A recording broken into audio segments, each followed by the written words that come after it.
Salamat sa bagong araw, Lord. Panginoon, maraming salamat sa bagong araw na ito. Maraming salamat sa masarap na tulog. Maraming salamat sa masarap na pahinga.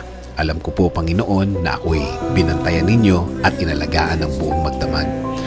Haharapin ko po, Lord, ang araw na ito na puno ng pag-asa sa aking puso't isipan, sa aking buong pagkatao, sa aking buong araw ngayon.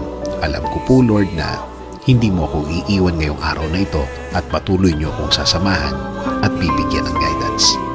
Maraming salamat dahil ginising mo ako ngayong umagang ito at alam kong ang araw na ito ay magiging blessed dahil andyan ka, Lord.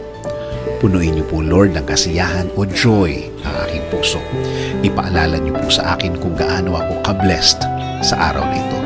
Lagyan niyo lagi ng dahilan ang aking kasiyahan at mga dahilan kung bakit magiging thankful po ako.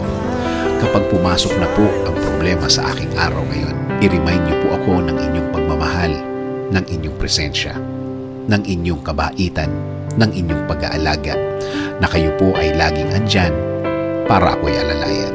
Kapag ako ay nanghihina, ipaalala niyo po sa akin na lagi po kayong andyan para ako'y tulungan, para ako'y alalayan, para ako'y alisin sa isang problemadong sitwasyon.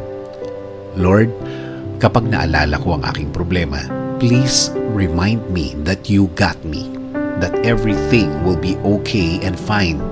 Please remind me also of my purpose. Kung bakit ako nasa mundo, kung bakit ako nabuhay, kung bakit ako andito para sa araw-araw, para paglingkuran kayo at mahalin. Kasama na ang mga nagmamahal sa akin at nagpapahalaga na kayo pa din ang dapat masunod sa aming buhay. Naniniwala kami sa inyong plano na lahat-lahat na gusto niyong gawin sa amin ay makakabuti sa amin, na ang lahat ng plano ninyo ay makakabuti sa aking kinabukasan at kinabukasan ng aking pamilya. Lord, patuloy niyo pong pasukin ang aking buhay. Isinusuko ko na po sa inyo ang aking araw-araw, ang aking mga gagawin at aking mga plano. Patuloy niyo kaming bigyan ng guidance sa araw na ito at sa mga susunod.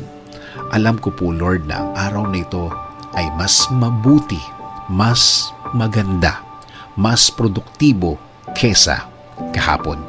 Dahil ang lahat ay magbabago kapag kasama ka namin, Lord. In Jesus' name we pray. Amen.